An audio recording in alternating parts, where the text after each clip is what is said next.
नमस्कार साथियों, एक बार फिर से आप सभी का हमारे YouTube चैनल पर हार्दिक अभिनंदन और स्वागत है। देखिए साथियों, आरबीएससी 9th क्लास ज्योग्राफी।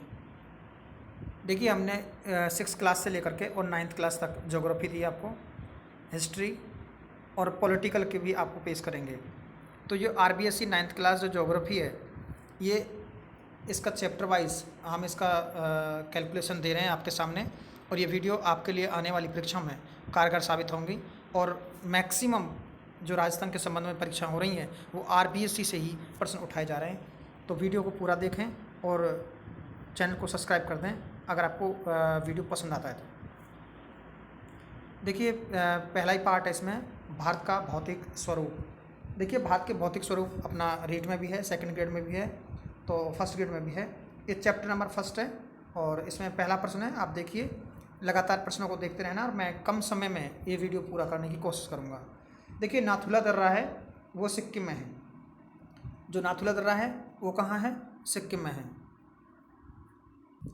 देखिए नाथुला दर्रा के संबंध में एक अलग से और फैक्ट है, ये बहुत ज़रूरी है और आपको समझना होगा। देखिए ये भारत और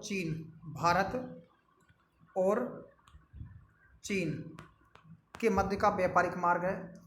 इसे रेशम मार्ग के नाम से भी जाना जाता है। क्या कहा जाता है इसको? रेशम मार्ग।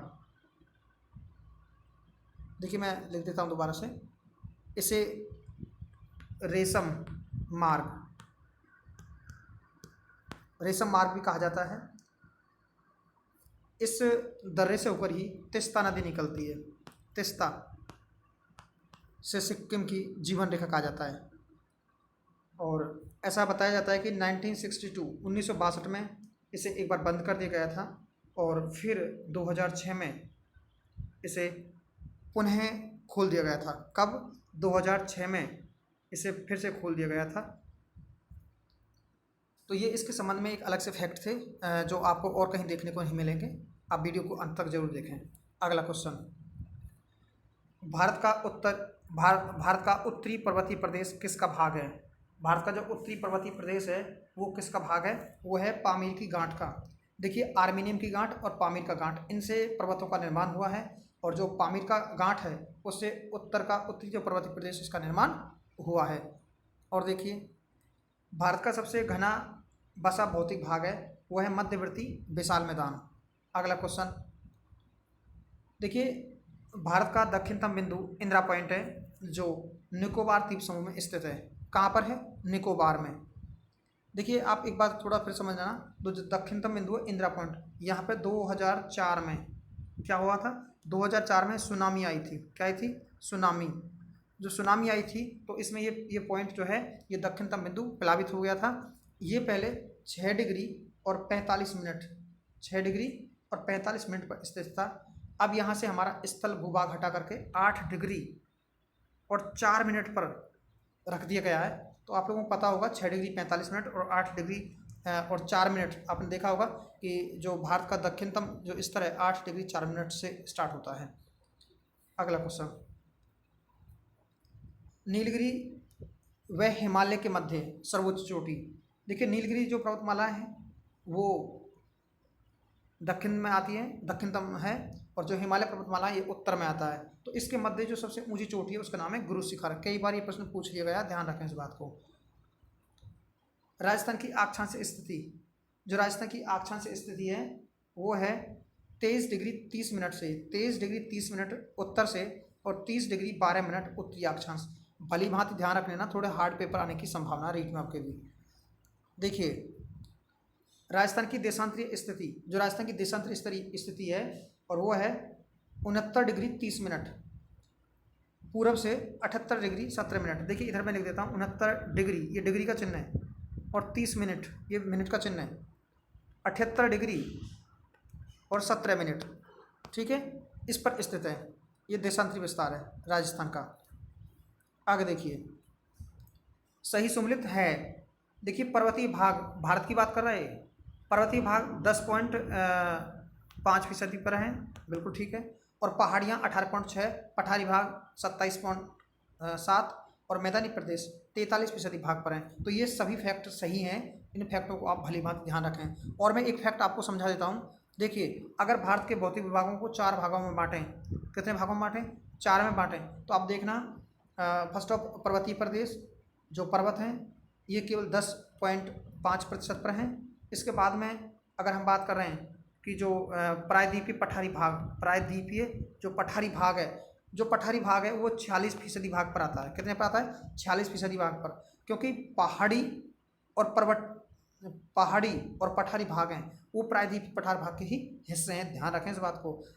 और इसके बाद में ये और जो मैदानी प्रदेश है, उत्तर पूर्व का जो मैदानी प्रदेश है वो आता है 23% के समथिंग, और फिर है तटीय द्वीप समूह 1% के समथिंग आते हैं ये।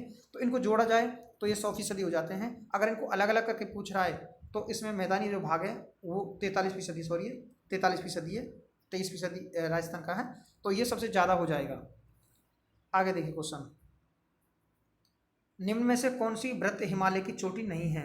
देखिए, वृत्त माने ऊंचा, महान हिमालय जिसे हिमाद्री हिमालय कहा जाता है, तो गौरीशंकर, कंचनजंगा, नंदा देवी और पीर पांजाल। तो साथी जो पीर पांजाल है ये इसका भाग नहीं है। गौरीशंकर ये माउंट एवरेस्ट की बात कर रहा है, कंचनजंगा जो सिक्किम स्थित है, नंदा देवी की जो ऊंचाई है 7817 मीटर है। कितना है? 7817 मीटर है। ये अपने आप में इम्पोर्टेंट है। और जो नंदा देवी है कई बार पेपर में पूछा गया है इसको। देखिए, माउंट एवरेस्ट पर चढ़ने वाला प्रथम भारतीय व्यक्ति तो बछेंद्री पाल था। कौन था? बछेंद्री पाल। अगला क्वेश्चन देखिए, भारत में हिमालय की सबसे ऊंची चोटी कंचनजंगा है, यानी भारत में हिमालय की सबसे ऊंची चोटी कंचनजंगा, इसकी ऊंचाई कितनी है? तो इसकी ऊंचाई है 85, कई बार इसको 8598 दे रखा है बुकों में, और जो NCERT और RBSC की पुस्तक है इसमें से 85 दे रखा है, 8585। देखिए, अगला प्रश्न है 12वां प्रश्न। जो 12वां प्रश्न है इसे देखिए, लघु हिमालय में निम्न ढालों पर घास के क्षेत्र पाए जाते हैं जिन्हें कश्मीर में क्या कहते हैं? तो इन्हें कहते हैं मर्ग। क्या कहते हैं? मर्ग। आगे देखिए, गिरी और मिसिमी, ओबोर और डाफला पहाड़ियाँ किस राज्य में स्थित हैं? गिरी, मिसिमी, ओबोर, डाफला ये सब अरुणाचल प्रदेश में है। कहाँ पर है? अरुणाचल प्रदेश में। अगला क्वेश्चन 14, भारत के उत्तरी विशाल मैदान की लंबाई कितनी है? भारत का जो उत्तरी विशाल मैदान है इसकी लंबाई कितनी है? वो है 2400 किलोमीटर। कितनी है? 2400 किलोमीटर है। आगे देखिए, शिवालिकी पर्वतपदीय क्षेत्र में समतल नदी से तीस्ता नदी तक कितने किलोमीटर चौड़ी पट्टी जो भाबर प्रदेश में आती है वो 8 से 16 किलोमीटर, कई बार 8 से 10 किलोमीटर भी दे देगा तो चलेगा, लेकिन जो ऑप्शन पर डिपेंड करेगा वो 8 से 16। अगला क्वेश्चन, थार के मरुस्थल की लंबाई, जो थार का मरुस्थल है उसकी लंबाई कितनी है? जो थार का मरुस्थल है उसकी लंबाई है 640 किलोमीटर। कितनी है? 640 किलोमीटर। अगला क्वेश्चन देखिए, निम्न में से कौन सी खारे पानी की झील नहीं है? तो शामहर है, रासमंद, लूनकरण, डीडवाना और पचपदरा। तो जो जैसमंद है ये विश्व की मानव निर्मित सबसे बड़ी कृत्रिम झील है। अगला क्वेश्चन, प्रायद्वीपीय भारत की सबसे ऊंची चोटी, जो प्रायद्वीपीय जो भाग है भारत का और उसकी सबसे ऊंची चोटी है और वो है अनाईमुड़ी। प्रायद्वीपीय भारत की सबसे ऊंची चोटी मतलब प्रायद्वीपीय भारत जो दक्षिणतम भारत है उसकी सबसे ऊंची चोटी है अनाईमुड़ी। देखिए, महेंद्रगिरी है ये पूरब में 1501 मीटर ऊंची चोटी है और ये 3795 मीटर ऊंची है, सबसे ऊंची जो है, और ये है अनाईमुड़ी। और जो डोडो बेटा है ये 3726 मीटर ऊंची है, ये नीलगिरी की सबसे छोटी पर्वतमाला है। तो आगे प्रश्न आएंगे, मैं जब समझा दूंगा आप लोगों को, है ना। पश्चिम तटीय समुद्री मैदान की लंबाई कितनी है? जो पश्चिमी तट है उसके समुद्र तट में लगा हुआ है तो वो 1600 किलोमीटर की लंबी श्रृंखला है जिसे हम पश्चिमी घाट बोलते हैं, तो ये 1600 किलोमीटर हो जाएगा। इसके बाद में जो 20वां क्वेश्चन है वो देखिए आप लोग, 20वां प्रश्न। 20वां कह रहा है, पूर्वी समुद्री तट पर स्थित बंदरगाह नहीं है। जो पूर्वी जो समुद्री तट है इस पर बंदरगाह स्थित नहीं है। देखिए, मंगलौर, पारादीप, तूतीकोरिन और विशाखापट्टनम। देखिए, इस तरह से ये पूर्वी घाट है, इसे पूर्वी घाट बोलेंगे, और इसे बोलेंगे पश्चिमी घाट, ये वाला इधर वाला। जो पूर्वी घाट है, जो पारादीप बंदरगाह है ये यहाँ पर आता है, पारादीप, तो उड़ीसा में हो जाएगा ये, उड़ीसा। इसी के बाद तूतीकोरिन है, तूतीकोरिन ये हो जाएगा तमिलनाडु में, और विशाखापट्टनम इनके बीच में आ जाएगा आंध्र प्रदेश में, यहाँ पर। तो कुल मिलाकर के ये 3 बंदरगाह हैं, पारादीप, तूतीकोरिन और विशाखापट्टनम, ये पूर्वी घाट पर हैं, जबकि मंगलौर पश्चिमी घाट पर यहाँ स्थित है। ठीक है साथियों, अगला क्वेश्चन देखिए, पूर्वी यानी पूर्वी समुद्र, अभी मैं ये जिक्र कर चुका हूँ उसके बारे में। अगला क्वेश्चन देख लीजिए, निम्न में से कौन सा द्वीप भारत का नहीं है? देखिए, पामन द्वीप, हेयर द्वीप और पारिकुद द्वीप, श्रीहरिकोटा द्वीप और मालदीव। तो मालदीव इसका उत्तर होगा, मालदीव नहीं है। अगला क्वेश्चन, राजस्थान की पूर्व से पश्चिम की लंबाई क्या है? पूर्व से पश्चिम, देखिए राजस्थान इस तरह से अगर हम देख लेते हैं थोड़ा सा, इधर थोड़ा सा इसका विस्तार ज़्यादा है। अगर इसे देखते हैं इधर, तो पूर्व से पश्चिम की बात कर रहा है, तो पूर्व से पश्चिम ये 869 है और उत्तर से दक्षिण है ये 826 है, और इसके बीच में जो ट्राइंगल है वो 43 किलोमीटर का कितना है, घटाएंगे तो उसको 43 बन जाएगा। तो ये बहुत इंपॉर्टेंट क्वेश्चन कई बार आता है कि भारत का उत्तर से दक्षिण और पूर्व से पश्चिम जो अंतराल है वो कितना है, वो 43 है, और ये पूर्व से पश्चिम पूछ रहा है तो ये हो जाएगा दूसरे वाला उत्तर। अगला क्वेश्चन देखिए, अगला देखिए, राजस्थान का क्षेत्रफल कितना है? भारत का 10.41% है ये है 3,42,239 वर्ग किलोमीटर, जबकि ऊपर वाला जो दिया गया है ये 32,27,263 वर्ग किलोमीटर जो है ये क्या है, ये भारत का क्षेत्रफल है। अगला क्वेश्चन देखिए, राजस्थान के अर्ध शुष्क प्रदेशों को कितने भागों में बांटा गया है? जो राजस्थान के अर्ध शुष्क प्रदेश हैं उनको कितने भागों में बांटा गया है? तो ये बांटा गया है 4 भागों में। कितने भागों में बांटा गया है? 4 भागों में बांटा गया है, ये देख लेना थोड़ा सा। ऑप्शन नंबर 2 हो जाएगा इसका। अब 4 भाग कौन कौन से हैं ये आपको थोड़ा सा समझना है। पहले प्रश्न को भली बात फिर से जान लीजिए, राजस्थान के अर्ध शुष्क प्रदेश को कितने भागों में बांटा गया है? तो पहला है लूनी बेसिन। क्या है? लूनी बेसिन। लूनी बेसिन हो जाएगा एक। दूसरा हो जाएगा इसमें नागौर उच्च भूमि, नागौरी उच्च भूमि।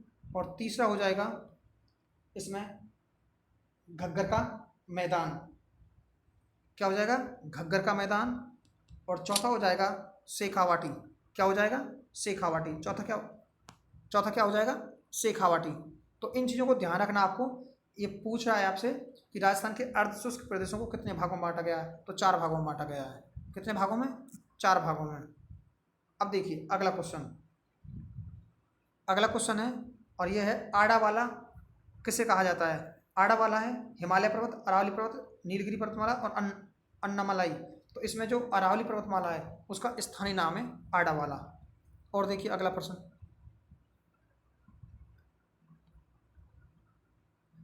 है गुरु शिखर को किसने संतों का शिखर कहा है? अबुल फजल, कर्नल टॉड, हीराचंद ओझा और माणिक्यलाल वर्मा। तो इसका उत्तर हो जाएगा कर्नल जेम्स टॉड, जो राजस्थान के इतिहास के पितामही थे।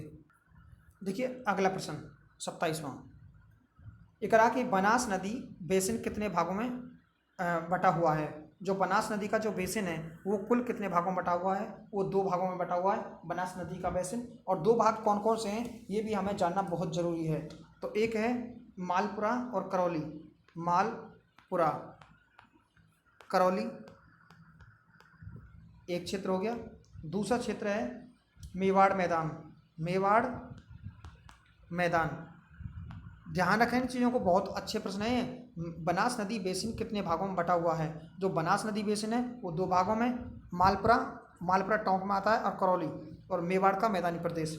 अगला क्वेश्चन, उपरमाल पठारी भाग किन किन के बीच स्थित है? उपरमाल जो है वह है बिजोलीगढ़ से लेकर के भैंसुरगढ़ का बीच का क्षेत्र है, वो उपरमाल कहलाता है। आपको एक और मैं क्वेश्चन बता देता हूँ, इसमें बहुत अच्छा प्रश्न जो लगातार परीक्षा में आ रहा है, पिछली बार 2-3 परीक्षा हुई रीट की, उन सब में आया है वो प्रश्न। वो पूछा गया था कुंभलगढ़ से और गोगुंदा के बीच का जो पर्वत श्रेणी है उसका नाम क्या है? उसके पठार का नाम क्या है? तो वो पठार होगा साथियों भोराट का पठार। कौन सा? भोराट। और राजस्थान का सबसे ऊंचा पठार उड़िया का पठार है, ये भी ध्यान रखना आपको, सिरोही में स्थित है वो। निम्न में से कौन सी चंबल की सहायक नदी नहीं है? काली सिंध, पार्वती, सोम और बनास। आपको पता होगा सोम, माही, जाखम ये अरब सागर में पानी ली जाती हैं, और ये सोम नदी ये इसकी सहायक नहीं है। अगला क्वेश्चन, सिक्किम की जीवन रेखा तीस्ता नदी, मैं पीछे जिक्र कर चुका हूँ उसका। नीलगिरी की सबसे ऊंची चोटी डोडो बेटा, इसके बारे में मैं बातें कर चुका हूँ आपसे। जो अन्नाईमुड़ी है वो दक्षिण भारत की सबसे चोटी है, और जो गुरु शिखर है ये हिमालय और नीलगिरी के मध्य सबसे ऊंची चोटी है। और महेंद्रगिरी जो है ये पूरब की सबसे ऊंची चोटी है, पूर्वी घाट की। ये 1501 मीटर है। अगर अरमाकोंडा दी गई है, देखिए मैं आपको थोड़ा सा और समझा दूँ। एक है अरमाकोंडा, अरमाकोंडा। अगर अरमाकोंडा की बात कर रहा है तो ये है 1580। कई बार इसको देते नहीं है ऑप्शन में। अगर अरमाकोंडा नहीं दिया गया तो महेंद्रगिरी पूर्वी घाट की सबसे ऊंची चोटी होगी, जिसकी ऊंचाई है 1501 मीटर। अगला क्वेश्चन, अरावली पर्वतमाला व हाड़ौती पठार किसके भाग हैं? तो अरावली पर्वतमाला और हाड़ौती का जो पठार है, देखिए दो भाग हैं। एक का नाम है अंगारा लैंड, एक का नाम है गोंडवाना लैंड। अंगारा लैंड के हमारे भारत में कोई अवशेष नहीं है, सभी अवशेष जो हैं वो गोंडवाना लैंड के हैं। तो उठे हुए भूभाग जो हैं सभी वो गोंडवाना लैंड के भाग हैं। तो अगर किसी प्रकार का कोई प्रश्न पूछा जा रहा है तो आप समझना। और जो मैदानी प्रदेश हैं और नदी हैं और वो सब तैतीस महासागर के अवशेष माने जाते हैं, ये आपको भली भांति जान लेना है। प्रश्न अगला, भारत की कुल स्थलीय सीमा और समुद्रीय क्रम से है। देखिए भारत की स्थलीय सीमा है 15,200। अब आपसे पूछा समुद्री सीमा, तो समुद्री सीमा में जो इधर रखा है 6100 किलोमीटर तो हो गई आपकी तटीय सीमा। और इसमें 1400 कुछ जो किलोमीटर है वो हो जाएगी आपकी 1416 किलोमीटर जो है, और वो आपकी जो सीमा है वो द्वीपीय सीमा है। तो कुल मिलाकर के ये आपका ऑप्शन हो जाएगा तीसरे वाला। इंपॉर्टेंट है, जानना बहुत जरूरी इनके बारे में। पेपर में प्रश्न 100% पूछ जाएगा और इन्हीं से आएंगे प्रश्न। आरबीएससी किताबों से बाहर से प्रश्न बनने वाले नहीं हैं। वृद्ध हिमालय में कौन सा दर्रा स्थित नहीं है? जो वृद्ध हिमालय है उसमें कौन सा दर्रा स्थित नहीं है? शिवकिला, मानाला, जोजिला, नीतिला और बनिहाल दर्रा। तो जो ये 34 वाला क्वेश्चन है इसका उत्तर हो जाएगा बनिहाल दर्रा। कौन सा दर्रा है? जो बनिहाल दर्रा है वो वृद्ध हिमालय का भाग नहीं है। अगला क्वेश्चन देखिए, हरिद्वार, देहरादून किस हिमालय के अंतर्गत आते हैं? तो ये आते हैं उप हिमालय। उप हिमालय को एक और नाम से जानते हैं शिवालिक की। जो शिवालिक है इसके नाम से जानते हैं, ध्यान रखें। देखिए अब भारत की नदी एवं झीलें, ये सेकंड चैप्टर होगा साथियों। इसके बारे में हम अगले वीडियो में बात करेंगे। ये हमारा एक छोटा सा वीडियो था और निश्चित रूप से आपको पसंद आया होगा, और पसंद आया तो हमारे चैनल को जरूर सब्सक्राइब कर दें, लाइक करना साथियों। आप कमेंट करेंगे, हमें भरोसा होगा कि आपको वीडियो पसंद आ रहा है। Thank you.